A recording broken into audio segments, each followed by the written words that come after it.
Zweig Group invites all AEC industry leaders to the 2024 AEC Small Business and Entrepreneurship Forum, the premier event for small firms in the AEC sector. Experience innovative strategies and insights on May 21st, crafted by Zweig Group's industry experts. Engage in keynotes and interactive sessions focused on recruitment, retention, and business growth. Join Zweig Group for this unique networking opportunity and take your business to new heights. Secure your spot today and be part of the AEC industry's future. Visit zweiggroup.com for more information. The Zweig Group team looks forward to welcoming you.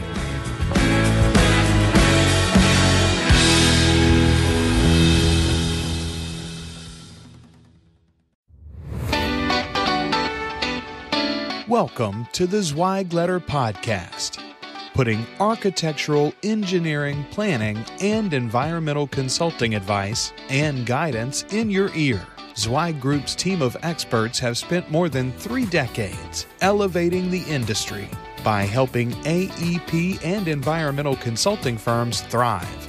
And these podcasts deliver invaluable management, industry, client, marketing, and HR advice directly to you, free of charge.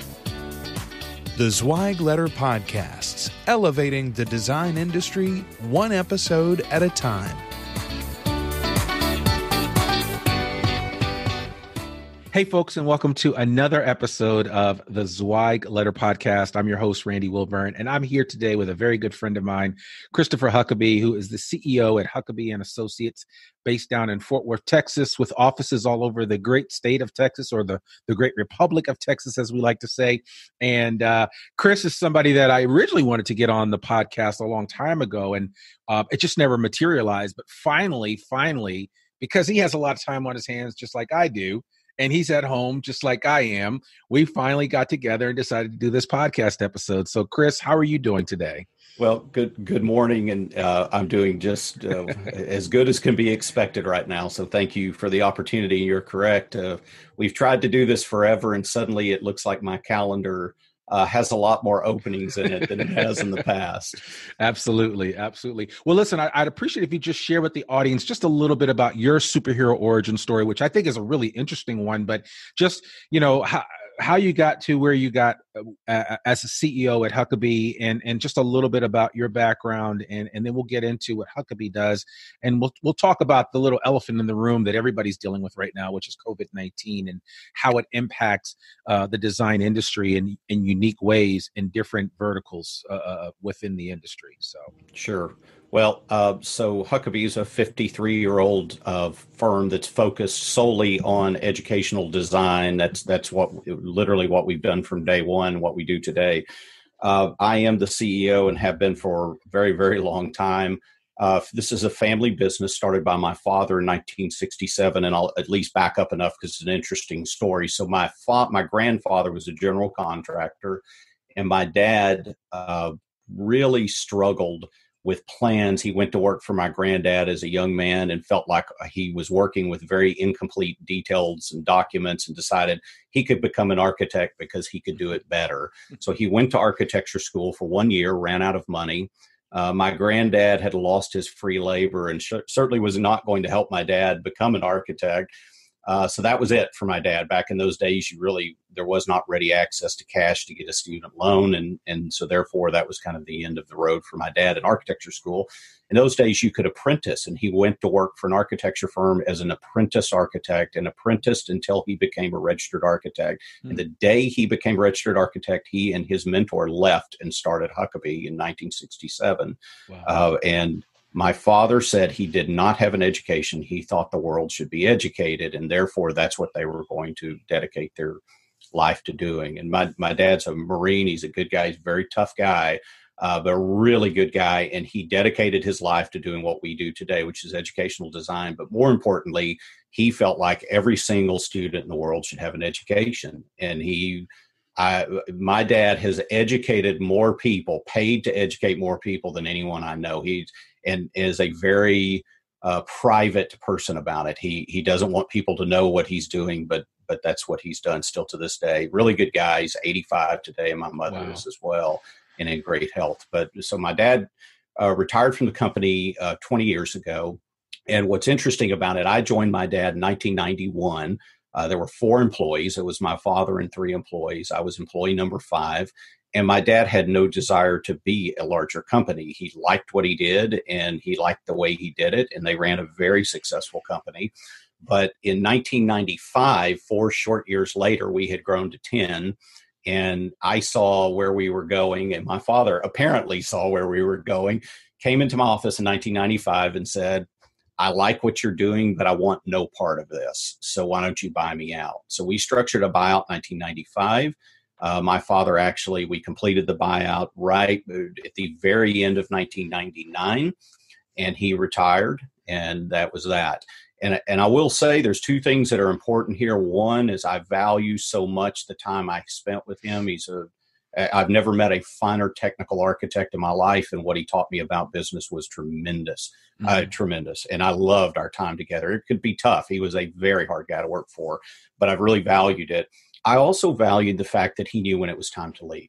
And I'm sensitive to that in our company, because I think when you have the zeal to really run an organization, you should be there. But the day you find yourself not putting in 125% day in and day out, you ought to go. And I think he saw that and said, I'm going to leave. The funny part was he was a hard charger, and we said he's going to leave on Friday and be back on Monday. And he has never set foot in our office since he left. And I mean that with all literal fact. He has never come back. He will come have lunch with me, not coming to the office. So a great guy. But when he left, he left. And I so value that. He and my mother live on a ranch. He is the guy you want to be at 85. He's healthy and happy and is doing his thing, and he loves what we're doing. He keeps up with what we're doing, and he calls me from time to time. He drove by a stadium we were building for a university about a year ago and chewed me out because he didn't like the way it was going. So he's still he still believes he's still very connected to the company. So that's our origins. About me, the thing I would tell you about me is I am not a self-made person. And I think that's a very important thing to say. Mm-hmm. Some people are. Some people really healed it up and did that. And I'm not that. I am the product of people who poured in and believed in me well more than I believed in myself. My mother was an educator. My parents had high expectations. I have a brother and sister who are my sister's very successful executive in California. Mm-hmm. My brother's a dentist. We were all 3, successful in our own right. But our parents had high expectations, and they didn't, put up with any guff out of any of their kids. When I came to work for my dad, he gave me nothing. In fact, he was brutally difficult on me. When he sold me the business, I now know in hindsight, he overcharged me for it. He wouldn't find that very funny if he heard that, but especially today. But I way overpaid him for the business. My dad's not a guy that gave me anything. In fact, he did finance it. And he used to call me every time a payment was due about a week before to say, you better make sure you make your payment. So he was a tough bank. But a great guy. And so I learned a lot from him, and I so value what I learned from him. I will say something that's very important. So we did our 50th celebration a few years ago, and I asked my mother and father to come to that event because all our clients were there. And when I introduced them, I said, my father taught me the business of architecture. Mm-hmm. My mother taught me how to treat people. And so they were both very important in my life because my dad was a tough guy. My mom was the one that really taught me how to love and take care of people. So it was a good combination. Oh, I love that. I love that. Yeah. And I think you definitely, and I've been very fortunate enough to spend some time with your wonderful team. And I have to say, from Kim Hopper on down, everybody understands relationship. And I think that's kind of what you're speaking to. I think your mom taught you that the importance of the relationship. And we were talking about it earlier. I mean, you shared so many nuggets of wisdom before we even started recording, but I mean, that relationship piece is so important. I'd love for you just to kind of share with the audience in terms of right now. I mean, you guys are pretty much the premier educational designer in the state of Texas. I mean, there are ISDs or independent school districts going up all throughout the state. There are new schools being built all the time. You guys have your hands in a lot of these independent school districts. The superintendents of these school districts really trust you. There's got to be a reason for that, but I'd love for you just to kind of talk about the explosive growth of education in Texas and how it has impacted your journey there at Huckabee. Yes, that's a really good question. You know, when I came to work for my dad, we really did one project at a time. That's just kind of how it was done. I can tell you right now, somewhere in the state of Texas, we have about 580 schools under construction, not including what's on the board. So a lot of it's a very different world than it was, you know, all those years ago. So things have changed, and I think they've changed in two ways that I love. One is just simply the way education has evolved. You know, education when I came in was a somewhat of a boring design. Everything was the same. It was very predictive. You know, it was a double-loaded corridor with lockers in the hallways and typical classroom with the chalkboard in the front, the teacher desk in the back, and if you were really lucky, you had a window, and a teacher stood in the front of the room, and that was kind of it. You know, it's the way it is. Well, education has evolved, and the design has evolved, and it's very exciting. You know, one of the things that I enjoy most about what we do today is we've got a research team and a research center, and we spend a tremendous amount of time researching student engagement, how to better reach our students today, and how that will impact, how design impacts that. And that could be furniture, it could be layout, it could be lighting. We've done some of the most interesting research studies I've ever seen, and I'm not certainly don't claim to be smart enough to understand that, but I could read the research and tell you what comes out of it. It's pretty remarkable. So education's changed. The flip side of that is Texas has been a thriving and healthy place for a very long time, and I think that has mattered also. Someone the other day was listening to our story, and the guy said, "You can claim all the wisdom in the world, but you're just been at the right place at the right time, and don't act like you're something special." And I actually told the guy, "You're right. That's true. That's just the way it is. You are absolutely correct about that." So, you know, thank you for that. So Texas has been healthy. I do think Texas will remain healthy. I think Texas has got probably a 12 to 24 month challenge in front of us, not necessarily just with COVID, but also with the oil situation. So I do think we've got some challenges in front of us, and I think we have to recognize that.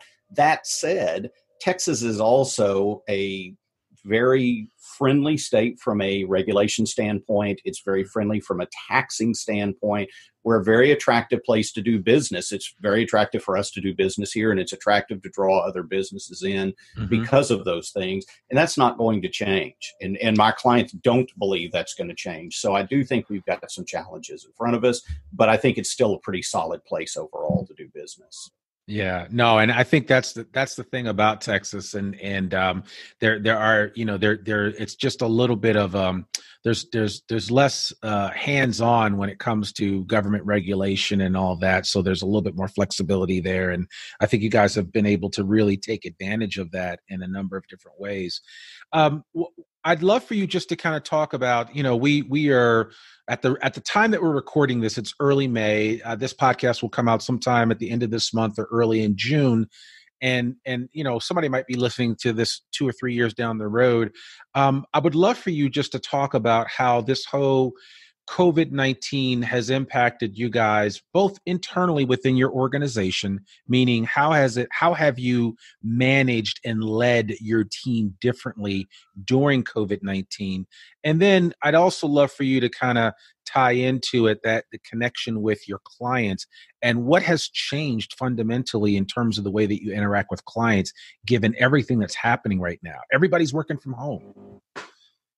Yeah, you know, obviously that's the question today, and everybody asks that, and certainly, you know, it's interesting because I've heard lots and lots of CEOs of firms, and they're all like, "Oh, we're doing great and everything's fine." I think let's back up and let's talk about when we've made the decision and said, "Okay, we've got to shut this thing down." So what's interesting, my team, I think you know this, but we have a psychologist on staff in our company, and we spend a lot of time doing counseling and interactions and things. And so if you study our team and you study our strengths, which we're real big on, we've got lots of achievers in our company, and I think that's interesting. And when I realized that was a challenge is when we decided to close the office, everyone kept coming to work. They did not stop and they did not go home. We had to physically or electronically lock down our offices and take everyone's access off in order to get people to go away. They just kept showing up every day. And finally, our head of human resource human resource officer called me and said, these people are never going to go home, we have to make them go home. And I'm telling them you're going to go home, and they kept showing up. So we forcefully required our staff to go home. And clearly we're a essential business. We could stay. We did not have to close our offices. We did that because we love our employees and we care about their well-being. And more importantly, we thought that was the right thing to do for everyone, meaning their loved ones and the communities in general. It was the right thing to do. So we forced them to go home, and some of them didn't really love that. The nice thing, if there's a positive about this, about 8 years ago, we started investing heavily in technology. We went to virtualized desktops 8 years ago. So we didn't do it because we thought we were all going to work from home. We did it because we wanted to interact our offices together. We are not individual profit centers. We are one company. We live and die by one balance sheet. And so we felt like it was very, very important that we connected together. So we've spent tremendous amounts of money on technology over the years, not because we thought we were going to work from home. However, it turned out that's made working from home very, very simple. So going home and going to work was not a challenge. In fact, it was shockingly simple. And we've had very flexible policies on that in the company already. So it wasn't like this was some kind of shock to us. Now, 100% of everybody going home and working was somewhat of a shock, but we just didn't have any challenges. So that part was not difficult for us at all. You've been in our offices, so you kind of know how we interact. Very strong culture, very close groups. I mean, we have a full-time barista in the lobby of our main office in Fort Worth, and all our offices have these big coffee bar lobbies where we want our people to interact. Our folks love each other. I mean, I think you know this, but we've been named the #1 best firm to work for by Zweig. We've been in the top 5 more than any firm in the history of Zweig. So culturally, we are a very strong cultural. We love each other. My wife says I love the employees at Huckabee more than I love my family. So we love each other. So not being around each other is difficult. It is killing me not to be in telling my employees I love them and talking to them and taking care of them. That's just who I am. So, and that's who we are. So being away from each other was challenging, and we had to find ways to stay connected.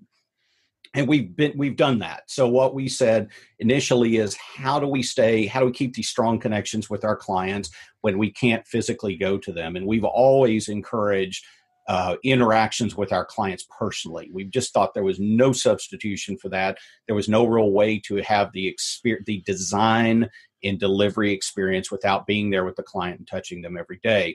Well, the truth is we've found that we can be fairly successful not doing that. You know, we've transitioned online. We've done full designs online. We were hired after everybody went home to do a project, and it's now been approved in DD by a client. The entire process has been done online. The client said, greatest process I've ever been through. So we've redesigned some of the processes, and we've said we can do design charrettes online. We can do interactive work online. We can do every single thing. And shockingly, we've virtualized tours so clients can go see other buildings and interact and talk to people. We've really found that we can do it. So there's been lots and lots and lots of touches with clients. That's been #1 is let's talk to our clients about how they're doing. And initially, when this started, we said we have to recognize that at least for 30 to 60 days, our clients are not going to have time for us. They've got other things to do. They're serving their communities, and we need to let them do that. So we were being a friend at that point. We were reaching out to them and saying, how you doing? How can we help you? Just, mental health check-ins. And then we started transitioning back to work, and, we had plenty of backlog and things going on. So we were busy, but those projects that were just starting and designing things, we put those on hold for a little while to let the clients kind of take a deep breath. And then those have picked back up and moved on and been fine. That part's worked. We've learned how to do that online. We've learned how to do that online with each other. These Zoom Meeting gatherings have been everything. So as the CEO, I struggle because I'm not personally. So I was in every office in our system every month, usually multiple days. So, and my job when I was in the office was simply see how people were doing, do check-ins, and help people. And so that's been really hard for me not to just do a check-in, how you doing, that kind of thing. So I started two things. I started sending a nightly email every night from the day we all went home. So I'm about 2 months into that at this point. I don't know that anyone reads them anymore, to be quite frank with you. I'll say this. I get every night 2 or 3, and it's different people every night that write me back and comment on the email. In fact, this morning I woke up with 5 responses to my email last night, and it was kind of an emotional email. So it's been very, very interesting, but every night I write them.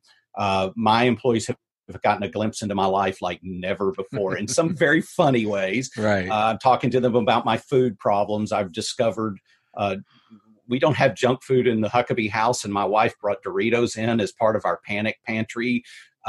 And I discovered Doritos are pretty darn good. And so I went through this whole rant in an email about I'm going to weigh 1,000 pounds when this is over. Pretty fun. Yeah. But I've been raw and I've been real. And what I've told them is when I'm struggling, I'm honest with them, what I'm reading, what I'm doing, and things like that. I've certainly talked to them about work and things like that. Then from there, also at lunch every day, I've done a what we call lunch with Chris, and 25 people at a time can sign up. And I go online and do a lunch with them. And what I have always done, and we've all, we have what we call State of Huckabee in the company twice a year, where we put everything. We are very transparent in this firm. We tell everybody the finances. We tell them every single thing we know, and we're honest about it. And we allow them to anonymously ask questions, and we answer them. And so I missed State of Huckabee. It was slated to do in April, and of course that got missed. So in these lunches, what I've said is I'm going to treat it like a mini State of Huckabee. I'm going to tell you what I know is going on, and I'm going to allow you to ask any question you want to ask of me, and I'll answer it. I won't lie.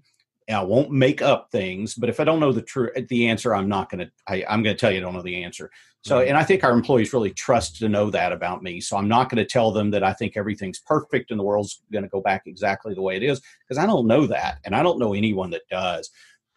So what I'm telling them is what I know.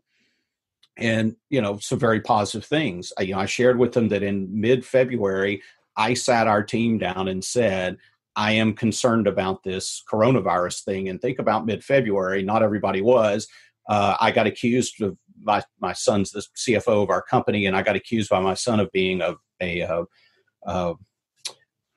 prepper, I think was his word. A doomsday prepper. A doomsday guy. And my comment was, I'm not a doomsday guy. I'm a CEO of a company that's got a lot of employees that count on me. And we're going to develop a plan. So I got HR and finance in and said, build a plan. And by the end of February, they'd built a plan that was kind of high, medium, and low. And 2 weeks later, I walked into his office and said, pull down the plan, go to work. And I remember saying to him, I can't even believe I'm saying this to you, but start executing the plan. And we had a plan. And quite frankly, the plan has worked quite a lot better. We had a high, medium, and low. And initially, we thought the plan was going to be the bad end. And it hasn't been. Right. It's been kind of medium. But we had a plan. And I'm very thankful that we did, and that kind of thing. So it's not been perfect. I'm going to be honest with you. It's not been perfect. But nothing ever is. So yeah, it's been okay. It's been okay. Yeah. Well, it's funny. I had Michael Davis. I don't know if you know him from WGI. Michael's a great guy, and he talked about the fact that they had the foresight at WGI to put a crisis management team together. And actually, as the more he talked about it, the more it made sense for any firm of any size to have something remotely like that in place to deal with the hypotheticals, the what ifs. How do we do this if this happens? How do we do this if that happens? A lot of companies were kind of caught blindsided by this, and that's unfortunate. But I think as design professionals, it's incumbent, if nobody else, with what all the things that you guys do as design professionals. And I always say this, and this is for anybody listening, that obviously you guys are responsible for the built environment, period, end of story. And everything you do matters, meaning that that when it comes time, you need to be thinking about your businesses the same way that you think about the needs of your clients, and ensuring that your businesses are successful, that they can weather storms, which are going to come, like this and many others. And, I think we're in for a long-term period of figuring out things. But in the great words of Marie Forleo, everything is figure outable, right? But you can't do it unless you get a group of your most brilliant people together to really brainstorm and walk through all the different scenarios that you might encounter. Because if you don't do that, then you're at the mercy of whatever situation you're in.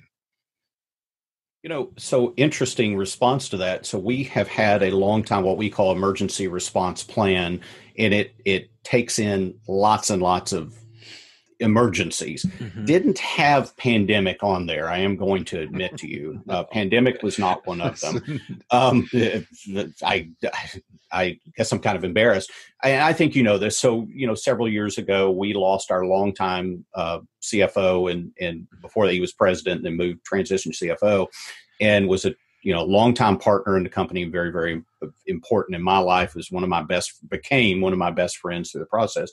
But we had an emergency response plan.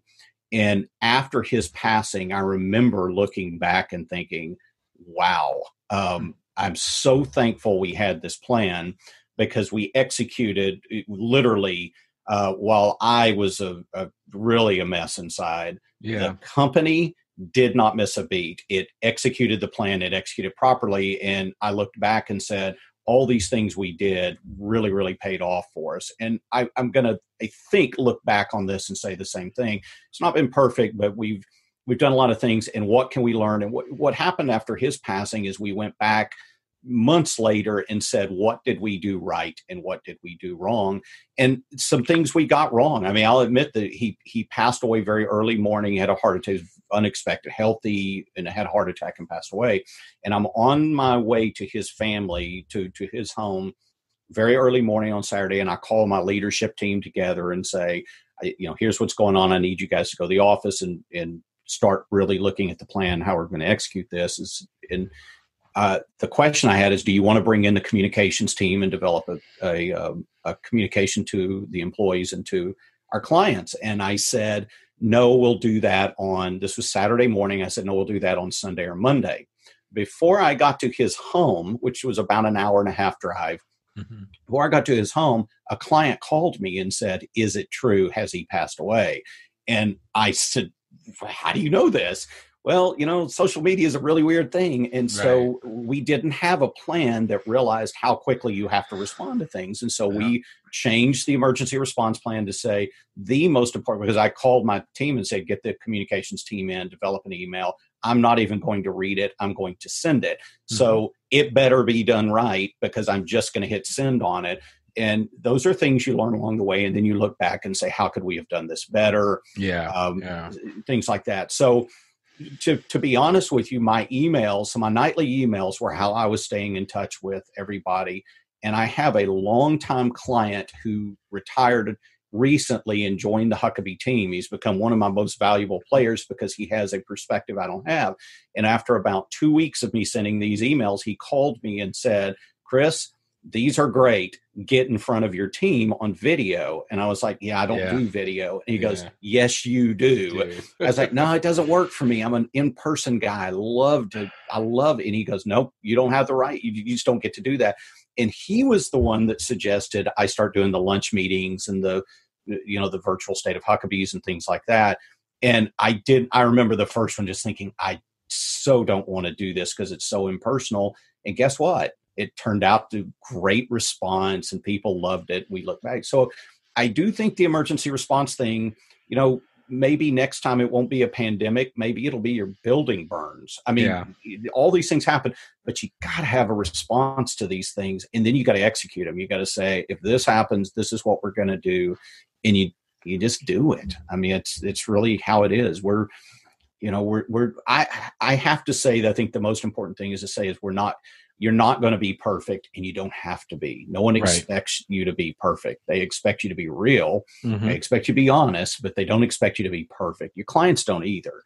Your employees certainly don't, but they certainly expect their leaders to be honest and transparent with them. And I think that's what they appreciate about this, as long as we're telling them the truth. And quite frankly, a lot of us right now, we don't know exactly how this plays out. No, we're still, we actually may be in the first quarter. I right. don't know, but we're probably not at halftime yet. I think, yeah. And it's funny you say that, because I was talking to somebody else who told me that they have already committed to not doing any in-person large meetings until 2022, because they're just like, and so I think you're going to hear a lot of different things from a lot of different people.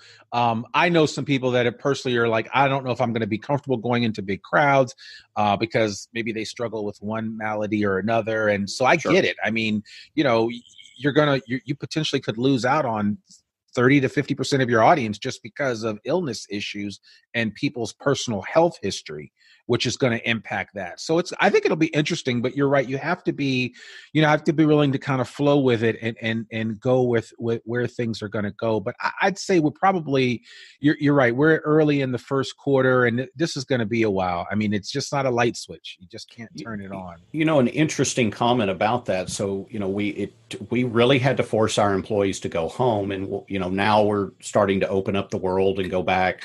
And it is important. Our construction teams, our field teams did not stop. We changed their processes, but all those projects I referred to a minute ago, all those projects are still going on, and our teams have been out there. We did change processes, and we changed them pretty significantly, but they've been out and have moved forward, and things have been okay.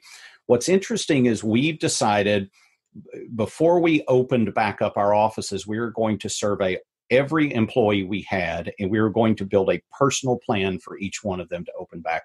So we wanted to, because some people have people at home that they're caring for, that while they might not have a health issue, the person at home might. And so we want to be very sensitive to matching up how we brought people back. I thought, because remember, we had to force everyone to go home, I thought people would just be clawing their way in the door. And there's a very small group that can't do their job at home that was very excited to go back and has actually gone back. Most of our offices have a very small group of people in the offices now, and at their request, they've gone back. It was very small. But by and large, I think the number I was told after surveying is 80% of our staff is not comfortable going back today. 80%. Yeah. And what we've said to them is, if you're not comfortable, you're not going back. So because we were initially targeting a May 15th date to bring them back, we've now gone out and just said, we're not even discussing bringing you back until June 1st. And at June 1st, we'll have a conversation with you and we'll see where we are. And so that's how we're handling it. And I think the world's trying to open up right now. It's May 5th or 6th, and the world's trying to open up right now. So we're going to know in a couple of weeks whether that was okay or not okay. It takes a couple of weeks to know. And so what we're going to do is just let our folks sit on the sidelines, and we're going to take it easy, and we'll see where this goes. But the fact that our staff was not comfortable told me a lot. And and I think that's most important. We need our teams to be comfortable going back and getting back into the flow of things. We think even when people go back, we think our world's changed forever. Yeah. And I'm not saying that from a negative standpoint. I think some of this is change is good. I think change is good. Yeah. I think it can be. And I think in our case, we have very large offices. We've invested heavily. We have 6 offices.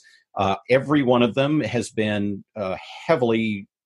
They're all the same. They're all branded the same. Furnishings are the same.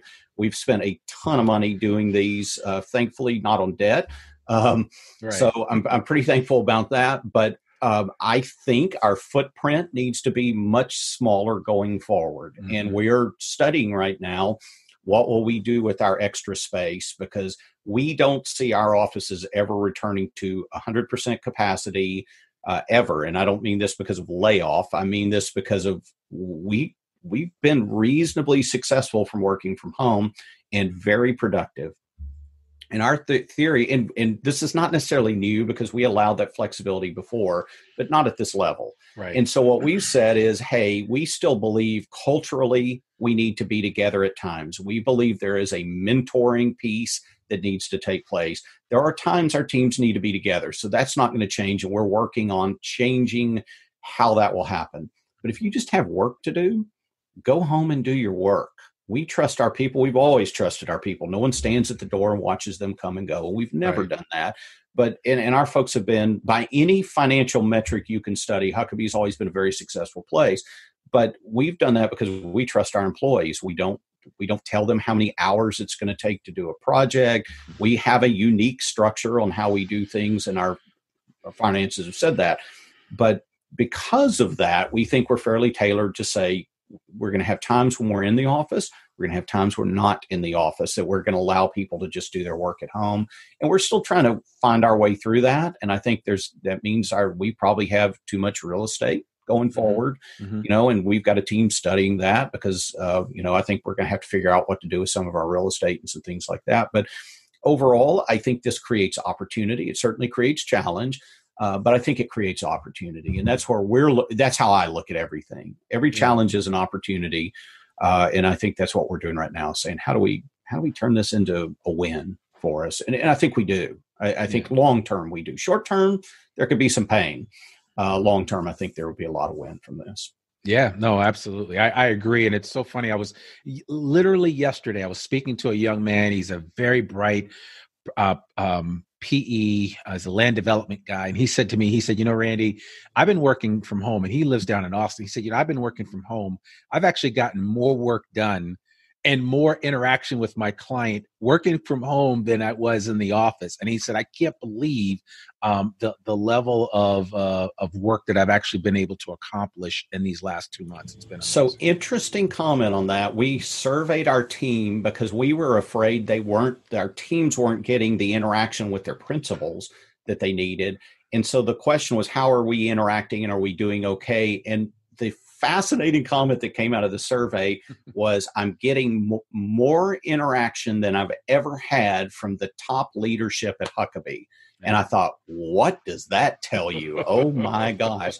So I'll tell you some positives about this. Finance has always said, our business support team has always said the biggest challenge we have is chasing down our principals and getting them to approve invoices, getting them to hit their targets. And we are a KPI driven company. I mean, big time.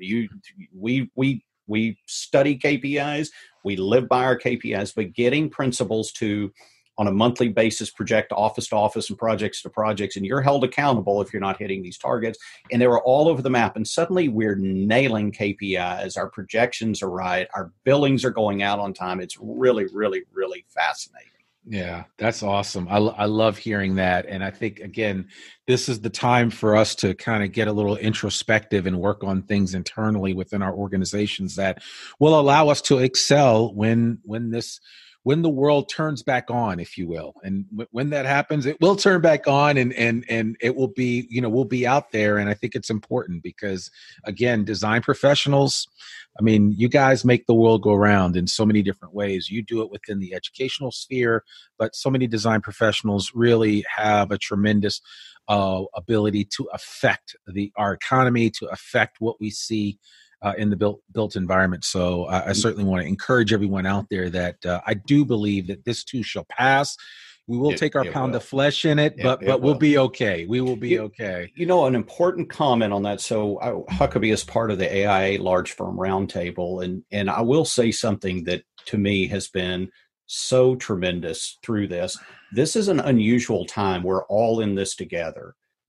Normally we're not all in this together. Somebody's doing okay and somebody's struggling. And that's walk down your street, and in a given day, in a normal environment, someone's having the best day of their life, someone's having a rough day, and everybody else just having a day. Okay. Yeah. That's just kind of the way it is. Right now, we are all in this. No one is going to call you right now and say, I'm just killing it. Life is wonderful. Everything's right. We're all kind of in this together. We're a little nervous. There's a lot of unknown out there, and we're all kind of in the same boat. So the AIA Large Firm Roundtable, this is the CEOs of some of the the largest firms in the United States. Mm-hmm. And the transparency and the sharing that has gone on has blown me away. We are talking, and we're being pretty transparent with each other in some topics that if you didn't trust one another, someone could do you some damage, because we are competitors and we are in there sharing the world with each other. And I have to say, it's been one of the most valuable things for me is we've now transferred over and we're on a Teams platform. Initially, we're doing it by email, and we're now on a Teams platform, and we are being transparent and we're sharing, this is what's going on with my firm. How are you handling this? And I have truly been blown away by the quality of the interactions with my peers across the United States, and just saying, guys, I'm just going to say, this is where I am. This is what's going on. I mean, people write and say, I'm scared. People write, say, hey, here's what I'm doing. There has not been a topic off limits. And I think you have to trust your peers, because your peers could truly do you some damage if they weren't trustworthy people. And that's not how this has been. This has been, we're all in this together. We're all going to get through it. And I'm going to share with you what I'm doing, and I want you to share with me what you're doing. And we're going to work on this together. And I have truly been blown away by how well that's worked. But I think it's because we're all in the same spot on this. And I think it's, the unknown is a fearful thing. And I think we're all in kind of an unknown territory. You want to be a great leader and you want to take care of people. And right now there's things you just don't know about where we go in the future. Yeah. And I think that's okay. I mean, again, it's one of those things where sometimes you just have to embrace the unknown, because if, like you said, you're able to collaborate with other like-minded leaders, right? Then that will go a long way in how you all deal with it as one unit, as one group of architectural professionals that serve the needs of people all over the world, much less all over the United States. So I see a lot of opportunity there. I really do. So I think we come out of this and look back and we're better and stronger for it. But certainly when you're in the storm, you don't always know where you're going to come out. And I think that's the tough part about this, is we don't know how far, how deep, how challenging this is going to be. Yeah. And I will tell you, when I'm talking to my staff, they will all tell you they've heard that from me. I'm not going to say everything's going to be perfect and it's going to be okay, because I don't know. And what I tell them is, anyone who tells you they know is lying to you. If you watch the news, because I've told them there's two groups of people in the world today, in my mind. One that thinks our president's the greatest guy in the world, and the other group thinks he's the worst guy in the world. I don't think either one, and I try not to pay attention to all that nonsense. I try to stay in the middle of the road, because I think I can't go one way or the other. I think we need to stay in the middle of the road and try to keep some common sense about ourselves, and not spend too much time swaying to either side politically. We need to watch what's going on in the middle and try to do what's very best for our teams and stay out of the stuff either direction, because it's not healthy for us as business leaders to make business. I understand politics quite well. This stuff is, for us as leaders, is not about politics. No. And it's a rabbit hole that you just don't want to go down, because I think that, what I keep telling people is that, listen, if nothing else, just focus on helping other people out, because then everything will kind of come into focus that way. And you guys are doing that at Huckabee. You're doing it internally with your team, as well as externally with all the different independent school districts that you work with, and just focusing on those individuals. And then the other things will kind of work themselves out. And I tell people on the right and on the left, not to get caught up in the hype of all this other stuff, because we really need to be dealing with the people that are right in front of you. If this kid's in front of me and he's hungry, I need to feed him. If this person needs something, I need to give it to them and share it with them. That's where we need to be. Because I'll tell this story and then we can wind it up, because I really appreciate you taking this time. But, my grandparents reminded me, and I've talked about this on another podcast, about just kind of how everybody came together during the Depression. Yes. And they remembered. My grandfather was born in 1908. My grandmother was born in 1911. So they experienced it. And for multiple years, right? We're all upset over 60 days. Yeah. They were in it for like 6 or 7 years. And they were like, listen, we realized that it does literally take a village, and that we all have to come together and help each other out. If we don't have food and somebody else does, we'll help. they'll help us. If we have food and somebody else doesn't, then we'll help them. It's that kind of mentality that ultimately I think that's going to get us through this as a society, as Americans, especially as design professionals. And so we have to be mindful of that, and that this is actually an opportunity for us to develop our relationship muscle. It's an opportunity for us to develop our thinking muscle. I think more people are reading books now than ever before. Yeah, I am. I am too. So, but I mean, this is just, I mean, like they say, don't look a gift horse in the mouth. This is an opportunity for you to kind of strengthen yourself. And in doing so, you can strengthen some other people. So I will say a couple of comments on that. Is one, last night in my email, I said, my wife and I have done a long walk every morning and a long walk every night. Yes, and me too. My wife, and we've been married a long time. We raised 3 kids who are all grown, but we have had more fun walking and talking to each other. I'm serious. I have loved my time because I am always on the road and I'm always too busy. Yeah. And I've had time to spend with my wife like never before. I mean, truly special time. I wrote that in an email last night to my team, how much I've loved that. And I do think that's true. Way off that topic, but something that Friday in my email to our staff, I wrote them and told them I was watching the news and I was watching these lines of cars and people lining up for food. Mm-hmm. And I do think it's important to say that, one, I don't care unless you're in that line, and you might be if you don't have a problem. Okay. So if people are lining up and they're hungry in this country, I don't believe anyone should go hungry. And I think it's our job. I think it is a responsibility on every one of us who can. We ought to make that go away, because we all have problems. But if I'm not hungry, that I don't have a lot of problems. Right, so, right. And I told my staff on Friday that I personally, on behalf of all the Huckabee people, donated my entire salary from last year to what's called Feeding Texas. Wow. And I did it for a reason. I did it on behalf of the Huckabee team to say, y'all are working, you're doing what matters. And I think this is important that we step up and make a statement that we're not going to let people go hungry. Yeah. At the very basic core, we have an obligation to each other to take care of each other. And there's people who are hungry. I mean, these people are lining up in cars for hours, and they're not lining up in cars for hours because they want to get out of the house. They're hungry. Yeah. And I do believe in this country, we should not allow a person to go hungry.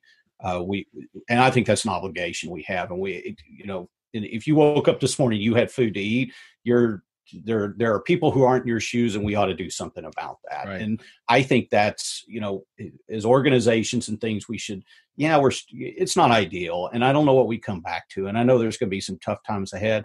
I'm betting we're not going to go hungry in the Huckabee organization. And I think that's an obligation we have. And so I sent out to my employees and said, I've done this on your behalf, but if you've got $10, I'd like for you to step up as well and do this. Mm-hmm. And I got more response from people saying, I'm in, I'm going to do that. So I think it's things like that where we find opportunity to serve others through this, to really make a difference, that you look back and say, okay, this actually probably wasn't that bad a time. And if I look at some other people in a challenging situation, I went through this just fine. Mm-hmm. And I think you can have some grace at this time to do things like that. It really makes getting through it a little bit better, I think. Yeah, absolutely. You're absolutely right, man. Well, I think that's a great way for us to put a pin in this conversation. There's so much more I want to talk to you about, Chris. I want to talk to you about Texas Tech. I want to talk to you about, because I mean, we didn't even get into that. I mean, you basically have 2 jobs. I do. You were doing a lot of other things, and we're going to save that for another podcast, because I think it is important that, especially design firm leaders, need to find ways to serve that may not be uniquely the way that you were educated to serve. And so I think you have found that with Texas Tech University. And I've told any design firm leader that I've ever spoken to, get on a board somewhere, even if it's with a local organization in your community, because you have so much to offer.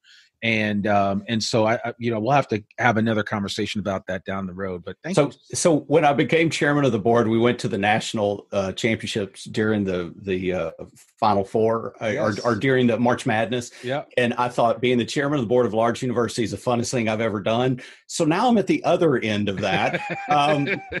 It's challenging. A whole different ball game. It's challenging. Yeah, you're right. I do have two full-time companies I'm running today, but I think that's what we sign up for. And I do think I'll leave you with this and say that I think design professionals are some of the most creative people in the world, obviously, and creative people can solve these problems. And so I think that's why we're put in this solve problems, make it happen.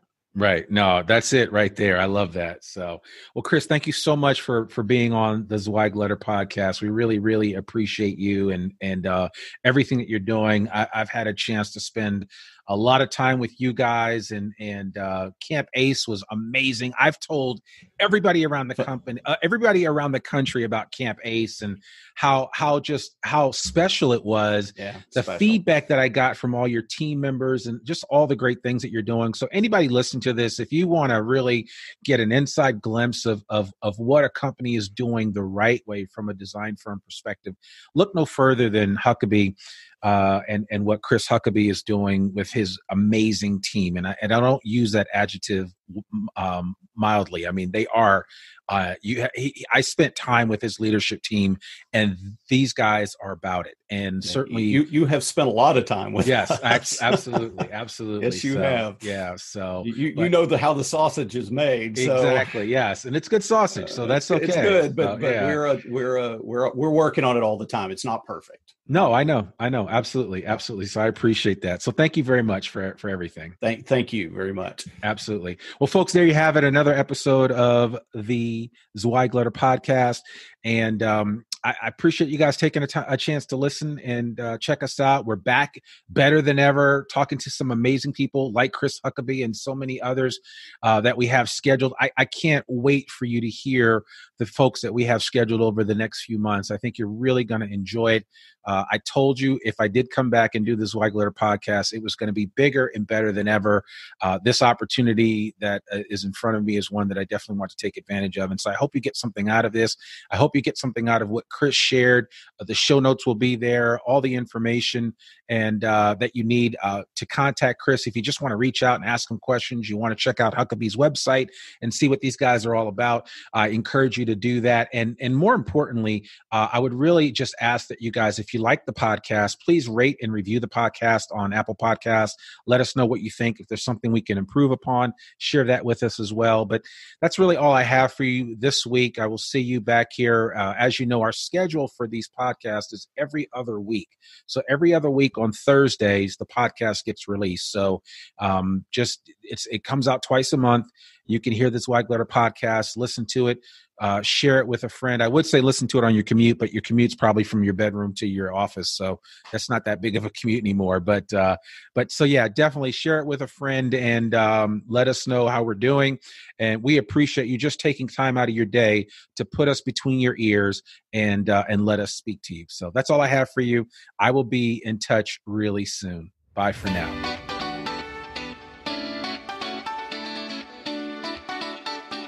Thanks for tuning in to the Zweig Letter podcast. We hope that you can be part of elevating the industry and that you can apply our advice and information to your daily professional life.